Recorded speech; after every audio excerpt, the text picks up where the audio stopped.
రాహుల్ గాంధీ గారు చేసిన పాదయాత్ర ఐక్యతను పెంచడానికి, సోదర భావాన్ని పెంపొందించడానికి, న్యాయం కోసం తను చేసిన పాదయాత్ర, సుదీర్ఘమైన పాదయాత్ర ఎంతో మంది గుండెల్లో కాంగ్రెస్ పార్టీ పట్ల ఆదరణ, గౌరవాన్ని పెంచింది. రాహుల్ గాంధీ గారు తాను చేసిన కష్టం వల్ల ఈరోజు కాంగ్రెస్ పార్టీకి ఇంత లాభం చేకూర్చారు అని ప్రతి కాంగ్రెస్ కార్యకర్త తలెత్తుకొని గర్వంగా చెప్పుకోగలం. అందుకని మనస్ఫూర్తిగా ఈరోజు మరొకసారి రాహుల్ గాంధీ గారికి we are all wishing him the very best in his future, along with wishing him a very happy birthday.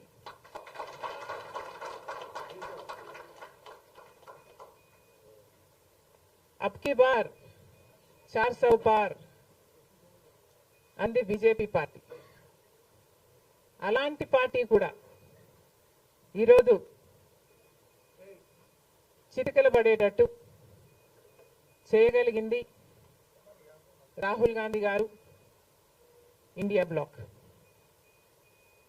అందుకు గాను దేశ ప్రజలందరూ కూడా రాహుల్ గాంధీ గారిని అభినందించక తప్పదు.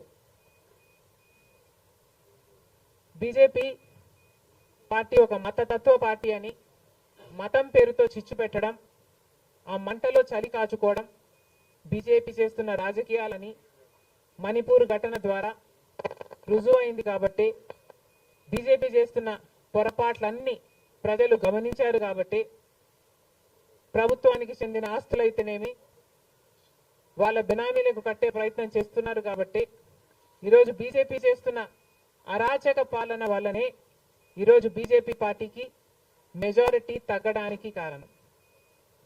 ఇంకొంచెం ఉంటే ఆల్మోస్ట్ బీజేపీ పార్టీ అసలు ప్రభుత్వమే ఏర్పాటు చేయలేని స్థితికి ఈరోజు బీజేపీ పార్టీ దిగజారిపోయింది.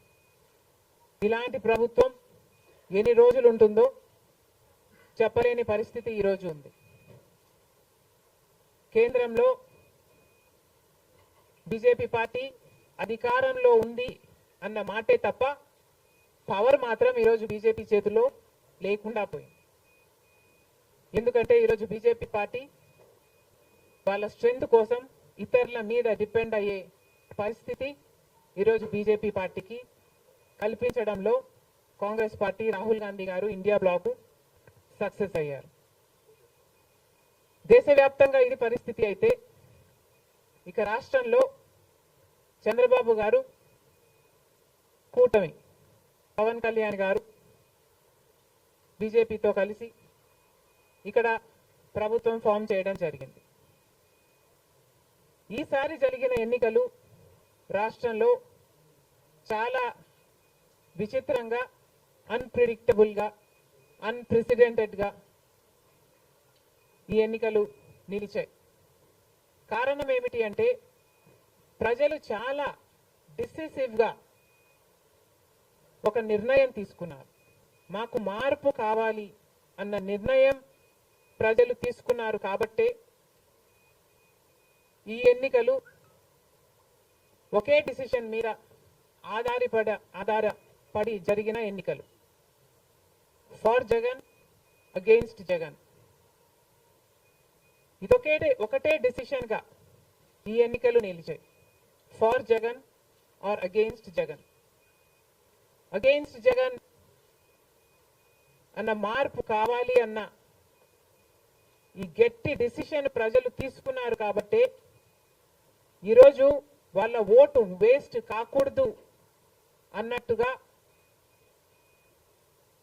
చాలా డిసిసివ్ గా they voted with a vengeance for change. ఇది అవునన్నా కాదన్నా ఇది వాస్తవం.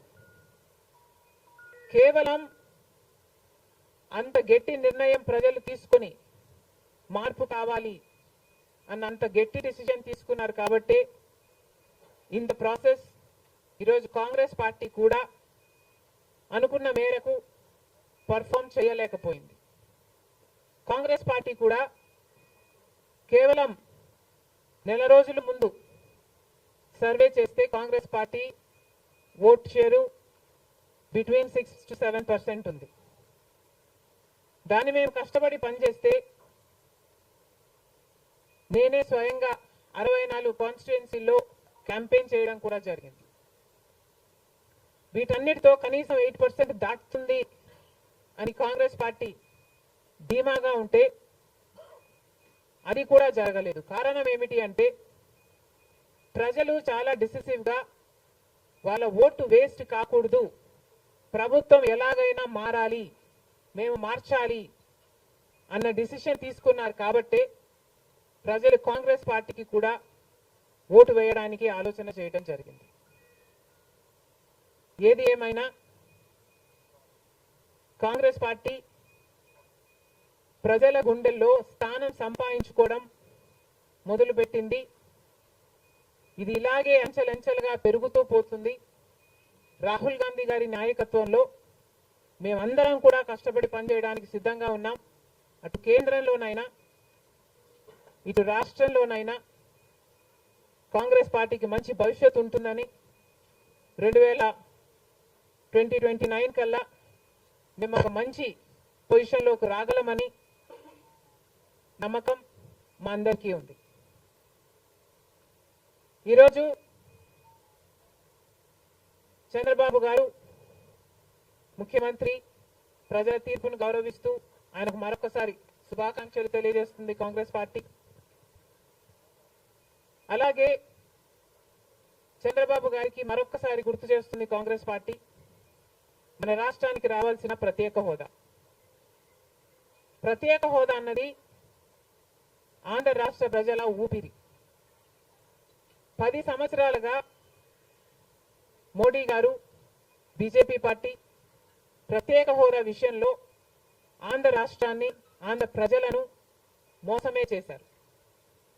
10 సంవత్సరాల క్రితము ఎలక్షన్లకు ముందు మోడీ గారు వచ్చినప్పుడు 10 సంవత్సరాలు ప్రత్యేక హోదా ఇస్తాము అని తిరుపతిలో మాట ఇవ్వడం జరిగింది మోడీ గారు. అప్పుడు చంద్రబాబు గారు చెప్పిన మాట 10 సంవత్సరాలు సరిపోదు, 15 సంవత్సరాలు కావాలి అన్నారు అదే సభలో. కానీ 10 సంవత్సరాలు గడిచిపోయినా కూడా ఈ రోజు వరకు కూడా బీజేపీ పార్టీ ఆ మాటను నిలబెట్టుకోలేదు. కానీ ఇప్పుడు చంద్రబాబు గారు మద్దతు ఇస్తున్నారు కాబట్టి బీజేపీ పార్టీ అధికారంలో నిలబడింది. ఈ విషయం మోడీ గారు గుర్తుపెట్టుకోవాలి.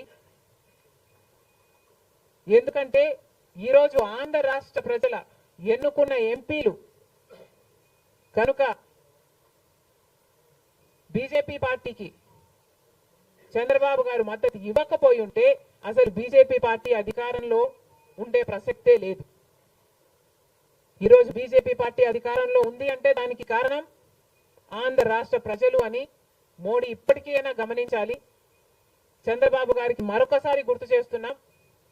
చంద్రబాబు గారు బీజేపీ పార్టీతో ఎలక్షన్లకు ముందు పొత్తు పెట్టుకుంటున్నప్పుడే కాంగ్రెస్ పార్టీ పదే పదే చెప్పడం జరిగింది, ఒక్క మాట అయినా తీసుకోకుండా, కండిషనల్ సపోర్ట్ అయినా మీరు ఎక్స్టెండ్ చేయకుండా, మీరు బేషరతుగా స్పెషల్ స్టేటస్ అన్న కండిషన్ పెట్టకుండానే మీరు బీజేపీ పార్టీకి ఎందుకు అలయన్స్ పెట్టుకున్నారు చంద్రబాబు గారు అని అప్పుడు ప్రశ్నించడం జరిగింది. ఇప్పుడు మళ్ళీ బీజేపీ పార్టీ చంద్రబాబు గారిని డిమాండ్ చేస్తుంది. ఇప్పుడు మళ్ళీ కాంగ్రెస్ పార్టీ చంద్రబాబు గారిని డిమాండ్ చేస్తుంది. బికాస్ మీరు ఇచ్చిన ఎంపీల వల్ల ఆంధ్ర రాష్ట్ర ప్రజలు ఎన్నికైన ఎంపీలను మీరు బీజేపీ పార్టీకి ఇచ్చారు కాబట్టి ఈరోజు బీజేపీ పార్టీ అధికారంలో ఉంది కాబట్టి చంద్రబాబు గారు ఈ విషయాన్ని గుర్తుపెట్టుకొని ఇప్పటికైనా మొండి పట్టైనా సరే స్పెషల్ స్టేటస్ అన్నది ఆంధ్ర రాష్ట్రానికి అవసరం కాబట్టి ఇప్పటికైనా స్పెషల్ స్టేటస్ మీద చంద్రబాబు గారు సీరియస్ గా వర్క్ చేసి ఇది సాధించుకు రావాలి అని కాంగ్రెస్ పార్టీ ఆంధ్ర రాష్ట్ర ప్రజల తరఫున డిమాండ్ చేయడం జరుగుతుంది.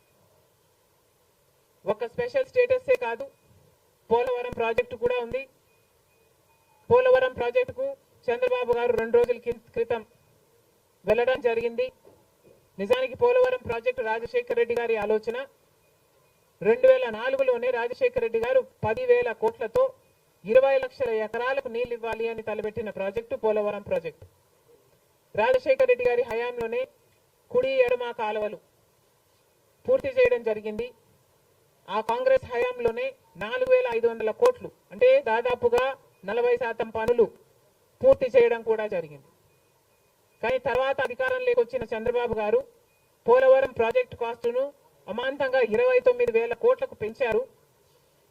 కానీ పనులు మాత్రం పూర్తయినట్టు ఎక్కడా కనిపించలేదు.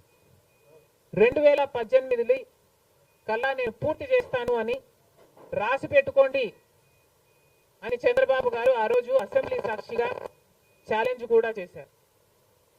కానీ పోలవరం ప్రాజెక్టు చంద్రబాబు గారి వాళ్ళ సాధ్యం కాలేదు, పూర్తి చేయలేదు. ఆ తర్వాత అధికారంలోకి వచ్చిన జగన్మోహన్ రెడ్డి గారు పోలవరం ప్రాజెక్టుని మళ్ళీ రివర్స్ టెండరింగ్ అంటూ మొదలుపెట్టి 55,000 కోట్ల రూపాయలకు దాన్ని ప్రాజెక్టు కాస్ట్ను పెంచారు. తీరా చూస్తే ఏ పని జరగలేదు. ఇప్పటికైనా చంద్రబాబు గారు చెప్తున్న మాట ఏమిటి అంటే 75% పనులు మా హయాంలోనే పూర్తయ్యాయి, 25% పనులు మిగులున్నాయి, నేను పూర్తి చేస్తాను అని చెప్పడం జరిగింది మొన్న చంద్రబాబు గారు. చంద్రబాబు గారిని కాంగ్రెస్ పార్టీ ప్రశ్నిస్తుంది. మరి 25% పనులు మాత్రమే మిగులుంటే 4 సంవత్సరాలు పడుతుంది అని మీరు ఎందుకు చెప్పారో చంద్రబాబు గారు సమాధానం చెప్పాలి. పోలవరం ప్రాజెక్టు మీద ప్రజలకు క్లారిటీ లేదు కాబట్టి పోలవరం ప్రాజెక్టు మీద ఒక వైట్ పేపర్ మీరు రిలీజ్ చేయండి. దాంట్లో